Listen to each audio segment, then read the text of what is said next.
வணக்கம் மக்களே, கூடிய சீக்கிரம் எம்எக்ஸ் பிளேயரில் மை லவ்லி ரன்னர்னு கூடிய கொரியன் சீரிஸ் ஸ்ட்ரீமிங் பண்ண போகிறாங்க. அதுக்கு பேர் மோஸ்ட்லி வெயிட் பண்ணக்கூடிய கொரியன் சீரிஸ் இதுவாக தான் இருக்குது. இது போன வருஷத்துலேயே ஒரு மிகப்பெரிய கொரியன் சீரிஸாக மாறிச்சு. ஒரு மிகப்பெரிய ஹிட்டுமே அடிச்சு ஒரு கொரியன் சீரிஸ். அதை இப்போதைக்கு எம்எக்ஸ் பிளேயர் தமிழ் டப்பிங் பண்ணுறாங்க. ஃபர்ஸ்ட் ஆஃப் ஆல் இதோடைய கான்செப்ட் என்னென்னா, நம்ம மெயின் ப்ரோட்டகனிஸ்ட் ஒரு கேப்பாப் ஐடலாக இருப்பார். நம்ம ஹீரோயினி அவர் மேலே ஒரு மாதிரி பைத்தியமாக இருப்பாங்க. இப்படிலாம் இருக்கிற சமயத்தில் நம்ம மெயின் ப்ரோட்டகனிஸ்ட்டுக்கு சில தொல்லைகள் வர ஆரம்பிக்கும். அவர் ஓவர் டிப்ரெஷன் அண்ட் ஸ்ட்ரெஸ்ஸாக இருக்க அதுக்காக அவர் சூசைட்னு ஒரு முடிவு எடுக்கிறாரு. அதுக்கப்புறம் அவர் இறந்து போக இது ஹீரோயினிக்கு பிடிக்கல.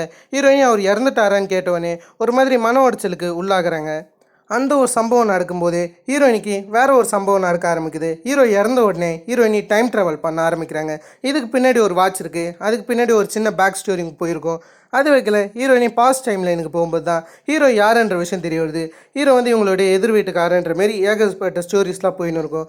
அதுக்கப்புறம் இவங்க எப்படி ஹீரோடைய டெத்தை தடுக்கிறாங்க, அதேமாதிரி பாஸ்ட் எப்படி சேஞ்ச் பண்ண போகிறாங்க, ஹீரோயினி இவங்க ரெண்டு பேருக்குள்ளார எப்படி அந்த லவ் போக போகுதுன்றது தான் நம்ம ஃபுல் அண்ட் ஃபுல் இந்த சீரீஸில் பார்க்க போகிறோம். ஃபர்ஸ்ட் ஆஃப் ஆல் ஆரம்பத்தில் கொஞ்சம் ஸ்லோ பிக்கிங்காக இருந்தாலும் போக போக சில விஷயங்களை இன்ட்ரெஸ்டிங்காக ஆட் பண்ணியிருப்பாங்க. மோஸ்ட்லி அந்த லவ்ன்ற கான்செப்டை சூப்பராக ஹேண்டில் பண்ணியிருப்பாங்க. அதுக்கப்புறம் அந்த கலரிங் எஃபெக்ட்லாம் சொல்லியே தரணும். ஒவ்வொரு சீனுமே அப்படியே நீங்கள் வால்பேப்பராகவே வச்சுக்கலாம். அந்த அளவுக்கு செதுக்கியிருப்பாங்க. அதுவும் முக்கியமாக ஹீரோயினி மழையில் ஓடிற மாரி ஒரு ஷாட்லாம் இருக்கும். அதெல்லாம் லிட்ரலி ஐகானிக் ஷாட்டுன்னு சொல்லுவேன். திரும்ப காப்ளினை ரெஃபரன்ஸ் பண்ணுற மாரி, இன்னும் சில கேட்ராமாவை ரெஃபரன்ஸ் பண்ணுற மாரி அந்த ஒரு ரெய்னிங் ஷாட் அமைஞ்சிருக்கும். அதை தொடர்ந்து ஏகப்பட்ட ஷாட் ஒரு மாதிரி கிளாசிக்கலாக அமைச்சிருப்பாங்க. முக்கியமாக இதில் பியோன் பூசியோக் நடிச்சிருக்காரு. இது ஒரு டைம் ட்ராவல் லவ் ஸ்டோரின்னு தான் நினைப்பீங்க. ஆனால் போக போக சில விஷயங்களை வச்சு அழகாகவே இந்த ஸ்டோரியை பிக்கப் பண்ணியிருப்பாங்க.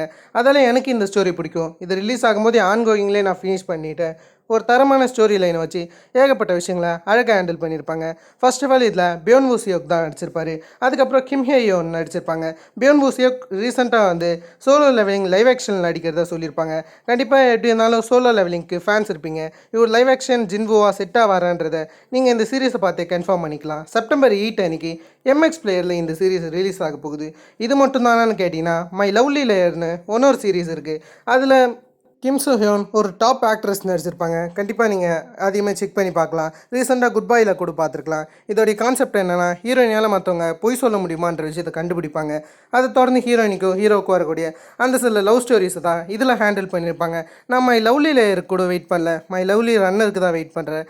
ஏன்னா அந்த கான்செப்ட் ஸ்டோரி எல்லாமே சூப்பராக ஹேண்டில் பண்ணியிருப்பாங்க. கண்டிப்பாக நீங்கள் இந்த சீரீஸை மட்டும் மிஸ்ஸே பண்ணுறக்கூடாது. மிஸ் பண்ணால் நீங்கள் தான் வருத்தப்பட வேண்டியதாக இருக்கும்.